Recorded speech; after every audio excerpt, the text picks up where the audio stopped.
Hello guys, welcome to my channel trade with logic. आज हम Nifty के एक स्ट्रैटेजी के बारे में बात करने वाले हैं और स्ट्रैटेजी के रूल्स मैं ये सब एक्सप्लेन करने के बाद आपको बताऊंगा। सीधे चार्ट्स पे चलेंगे। हम चार्ट्स के लिए ट्रेडिंग व्यू वेबसाइट यूज़ करने वाले हैं।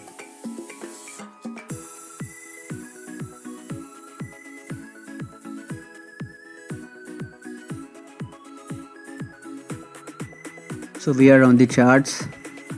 आपको निफ्टी का प्रेजेंट यानी इस मंथ का चार्ट देखना है। टाइम फ्रेम होगी 15 मिनट्स। ये स्ट्रैटेजी फर्स्ट कैंडल की है। It means 9:15 to 9:30। ये फर्स्ट वाली कैंडल 9:15 को जैसे ही मार्केट स्टार्ट होता है, आपको उसके पहले प्रीवियस डे का जो भी सपोर्ट और रेसिस्टेंस होगा वो मार्क कर लेना है। फॉर एग्जांपल ये अभी अपना सपोर्ट बनने वाला है, जो रेसिस्टेंस था कल। अब जैसे मार्केट स्टार्ट होगा, आपको ये जो कैंडल है फर्स्ट कैंडल, ये बनने देनी है और 9:30 को इसका हाई और लो मार्क कर लेना है। हाई और लो मार्क करने के बाद आपको उस कैंडल की रेंज देखनी है। दिस कैंडल फर्स्ट कैंडल अभी ये 19,624 और 19,598 है। मतलब ये कैंडल बस 26 पॉइंट्स की है, तो हमें ये अवॉइड कर देनी है, क्योंकि फर्स्ट कैंडल मिनिमम 50 पॉइंट्स की एटलीस्ट होनी चाहिए। ये कंपलसरी है। अगर 50 to 70 पॉइंट्स की कैंडल है तो ये स्ट्रैटेजी काम करने के लिए इतना भी ज़्यादा स्ट्रॉन्ग कंफर्मेशन नहीं दे रही है। ये एक रिस्की ट्रेड हो सकती है। आप मिनिमम लॉट्स में ये ट्रेड कर सकते हो, बट एटलीस्ट कैंडल 50 पॉइंट्स की होनी चाहिए। अगर कैंडल 70 to 110 पॉइंट्स की है तो स्ट्रॉन्ग कंफर्मेशन बोल सकते हो। याद रखना, स्टॉक मार्केट में कंफर्मेशन मतलब कुछ भी नहीं रहता। इधर कुछ कंफर्म नहीं है, बस एक ही चीज़ होती है, higher accuracy and lower accuracy. तो अगर कैंडल 70 to 110 पॉइंट्स की बनती है तो चांसेस ज़्यादा है, बस इतनी सी बात है। सो फर्स्ट कंडीशन मैंने आपको बताई, कैंडल 70 to 110 पॉइंट्स की होनी चाहिए ज़्यादा एक्यूरेसी के लिए। सेकेंड कंडीशन है, आपको पिछले दिन का सपोर्ट और रेसिस्टेंस मार्क कर लेना है, क्योंकि वहाँ से मार्केट रिवर्स होने के चांसेस होते हैं, जैसे आप चार्ट पे प्रैक्टिकली देख सकते हो। और थर्ड कंडीशन है, आपको प्रीवियस डे का हाई और लो मार्क कर लेना है। हाई तो हमने मार्क कर लिया है, लो बाकी है। सो अभी अपने पास लेवल्स आ गई। ये प्रीवियस डे हाई और प्रीवियस डे लो हमने इसलिए मार्क किया है क्योंकि ये जो गैप अप होता है ये कभी ज़्यादा भी होता है। सपोज़ ये कैंडल जो है फर्स्ट कैंडल, ये अगर 90 पॉइंट्स की बनी और गैप अप अगर 150 या 100 पॉइंट्स का होगा, तो जिन लोगों ने बॉटम में बाय किया था वो तो ऊपर सेल कर देंगे। तो अगर ऊपर कोई रेसिस्टेंस भी नहीं हुआ तो भी उसमें सेलिंग आने के चांसेस होते हैं। तो ये भी चीज़ आपको देखनी है। ये स्ट्रैटेजी बहुत लोग यूज़ करते हैं। हम अब बैक टेस्ट करेंगे। फर्स्ट डे तो ये कैंडल काम नहीं कर रही है। स्ट्रैटेजी यहाँ पे एग्जीक्यूट ही नहीं होती, क्योंकि कैंडल बस 26 पॉइंट्स की है। तो यहाँ पे अपनी एंट्री एग्जीक्यूट ही नहीं होती। 5 अक्टूबर ट्राई करते हैं। यहाँ भी एग्जीक्यूट नहीं हो रही है एंट्री। 37 पॉइंट्स की कैंडल है। कोई बता सकता है यहाँ पे अपनी एंट्री क्यों एग्जीक्यूट नहीं हुई थी? कैंडल की रेंज 50 पॉइंट्स की थी, तो ये रिस्की ट्रेड हो सकती थी।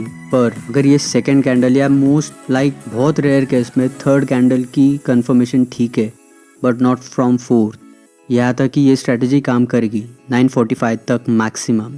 तो यहाँ पे भी एंट्री एग्जीक्यूट नहीं हुई थी। तो यहाँ अपनी फर्स्ट एंट्री एग्जीक्यूट होती है, क्योंकि कैंडल की रेंज 102 पॉइंट्स है और स्टॉप लॉस ये कैंडल का सीधा आधा पॉइंट होगा। स्टॉप लॉस इसमें बहुत ज़्यादा बड़ा होता है, बट एक्यूरेसी ज़्यादा है। आप कम पॉइंट्स में एग्जिट हो सकते हो। जैसे आपको यहाँ पे अभी 3 कैंडल्स का मूव मिला था, इसमें आप 20 या 30 पॉइंट्स निकालो तो भी बहुत है।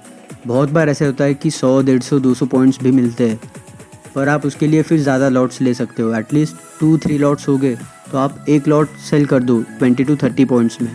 उससे अगर इन केस ये रिवर्स भी होता है तो आपको लॉस नहीं होगा, आप कॉस्ट टू कॉस्ट एग्जिट कर जाओगे। ये प्रीवियस कैंडल का सपोर्ट था, मतलब डे लो। और सपोर्ट और रेसिस्टेंस का बेसिक्स ही हमें ये सिखाता है कि अगर कोई कैंडल सपोर्ट के नीचे क्लोज हो रही है तो नेक्स्ट कैंडल को उसके प्रीवियस कैंडल का लो ब्रेक करना होता है। अगर ये ग्रीन कैंडल इसके लो को ब्रेक कर देती तो फॉल अच्छा दिखा होता, बट ये यहाँ से सपोर्ट से ही रिवर्स हो गई थी और बाद में पूरा दिन साइडवेज गया मार्केट। इसलिए सपोर्ट और रेसिस्टेंस मार्क कर लेना है प्रीवियस डे का, और क्लोज और हाई भी। अभी तक हमने एक एंट्री ली, प्रॉफिट बुकिंग हुई है। यहाँ पे भी एंट्री एग्जीक्यूट नहीं होती। कैंडल की रेंज 49 पॉइंट्स की है, तो वैसे भी यहाँ पे भी एग्जीक्यूट नहीं हो रही है एंट्री। यहाँ पे भी नहीं हो रही है। यहाँ पे भी बस 40 पॉइंट्स का डिफरेंस है, तो यहाँ पे भी एंट्री हुई नहीं। देखो, आपको एंट्री लेने के लिए कोई फोर्स नहीं करने वाला है, but at least there should be some reason, there should be some logic to take a trade. और आप ये स्ट्रैटेजी अगर 10 बार भी फॉलो करते हो कंटिन्यू कंसिस्टेंटली, तो आपको एटलीस्ट 7 टाइम्स तो भी प्रॉफिट होगा। हम वैसे भी चेक कर रही है।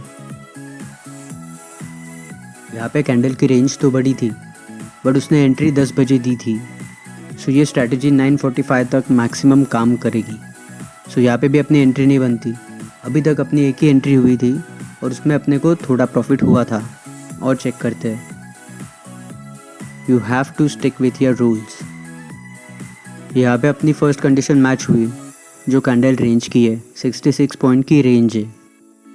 सेकेंड कंडीशन थी उसके सपोर्ट को ब्रेक करना, जो इस कैंडल ने किया, तो 19719 और 19678 हमने यहाँ पे भी छोटा सा प्रॉफिट निकाल लिया था। तो 2 ट्रेड हुई, दोनों में भी अभी तक प्रॉफिट आया है।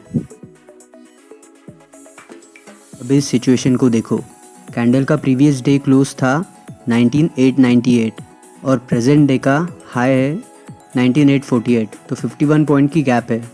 और ओपनिंग कैंडल की रेंज यानी फर्स्ट कैंडल की रेंज 47 पॉइंट्स है, तो यहाँ पे हम एंटर कर सकते थे क्योंकि गैप डाउन हुआ था। ये पोर्शन भी कवर होगा, आपको इजीली इतने पॉइंट्स मिल गए। 30-40 पे ही बुक कर लेना चाहिए। इसने 60 पॉइंट्स का मूव दिया था।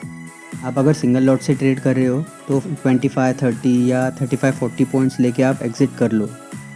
बट आप अगर मल्टीपल लॉट से ट्रेड कर रहे हो तो थोड़े थोड़े पॉइंट्स पे प्रॉफिट बुक कर लेना चाहिए, क्योंकि इन केस अगर रिवर्स भी होता है तो हम प्रॉफिट में ही एग्जिट ले सकते हैं या कॉस्ट टू कॉस्ट पे। यहाँ पे तो गैप ही बहुत ज़्यादा है, तो नो ट्रेड। यहाँ पे अपनी सब कंडीशंस मैच हो रही थी, बट लोग ज़्यादा रुकते हैं या प्रॉफिट बुकिंग जल्दी नहीं करते, तो बहुत से लोगों ने यहाँ पे profit booking cost to cost पे ही की होगी, क्योंकि मार्केट साइडवेज चला गया था। यहाँ पे अपनी एंट्री होती नहीं है क्योंकि कैंडल की रेंज बहुत कम है। यहाँ पे भी अपनी एंट्री बनती नहीं क्योंकि कैंडल 50 पॉइंट्स भी नहीं है यहाँ पे देखने की ज़रूरत ही नहीं है, क्योंकि सेकंड, थर्ड, फोर्थ कैंडल सब ये फर्स्ट कैंडल के अंदर ही थी। यहाँ पे आपकी एंट्री हो रही थी, 60 पॉइंट्स की कैंडल है, तो ऐसे मूव आपको बहुत मिलेंगे ये स्ट्रैटेजी में। ये स्ट्रैटेजी बहुत ज़्यादा काम भी करती है और बहुत लोग यूज़ भी करते हैं। It's just like you have to stick with your rules. और ऐसे नहीं कि आपने एक बार ट्रेड ले ली तो बाद में नहीं लोगे, तो मतलब दुनिया की कोई भी स्ट्रैटेजी आपको हेल्प नहीं कर पाएगी। आपको ये डिसाइड करना ही होगा, आपको कंपलसरी ट्रेड्स लेने ही होंगे कोई भी स्ट्रैटेजी यूज़ करने को, क्योंकि किसी भी स्ट्रैटेजी को टेस्ट करने के लिए आपको एटलीस्ट 10 ट्रेड्स तो भी करने होते हैं। सो अगर आपके सब कंडीशंस मैच करते हैं और आप 10 बार ट्रेड करते हो तो एटलीस्ट आपको 7 टाइम्स प्रॉफिट होना ही चाहिए, और उसमें एटलीस्ट 2 बार तो भी आपको ऐसे बिग मूव मिल जाएंगे। तो मैं आपको एक बार फिर से रूल्स बता देता हूँ। फर्स्ट रूल था, जो भी 15 मिनट्स की फर्स्ट कैंडल बनेगी, मतलब 9:15 और 9:30 की, तो आपको उसका हाई और लो मार्क कर लेना है और प्रीवियस डे का हाई, लो और क्लोज मार्क कर देना है। अगर 15 मिनट कैंडल के पास ही अगर उसका सपोर्ट रेसिस्टेंस जो भी होगा, तो आप वो ब्रेक होने का वेट करना, उसके बाद आप ट्रेड लो, क्योंकि वहाँ से रिवर्सल होने के चांसेस ज़्यादा है। सेकेंड कंडीशन इज़, अगर आप सेफ एंट्री करना चाहते हो तो कैंडल एटलीस्ट 70 to 110 पॉइंट्स के बीच में होनी ही चाहिए। एक्चुअल में वो 90 to 110 है, but 70 to 110 is good. Third condition, अगर सेकंड कैंडल ब्रेक नहीं करती फर्स्ट कैंडल के लो को, तो आप मैक्सिमम थर्ड कैंडल तक वेट कर सकते हो, यानी 9:45 वाली कैंडल। उसके बाद ये स्ट्रैटेजी काम नहीं करती। कोई और स्ट्रैटेजी होती है उसके लिए, बट ये स्ट्रैटेजी काम नहीं करती। मोस्टली ये स्ट्रैटेजी लोग बैंक निफ्टी के लिए यूज़ करते हैं, बट फिर वही चीज़ होती है, आप ट्रेड ज़्यादा लो या कम लो उससे कोई फ़र्क नहीं पड़ेगा। मेन पॉइंट इज़ ये एक्यूरेसी। आप कम ट्रेड में कितना ज़्यादा प्रॉफिट कमाते हो वो मैटर करेगा। So thank you so much guys. अगर आपको ये वीडियो पसंद आया हो अगर आपने कुछ नया सीखा हो तो प्लीज़ हमारे चैनल को लाइक शेयर और सब्सक्राइब कर दो। Thanks again.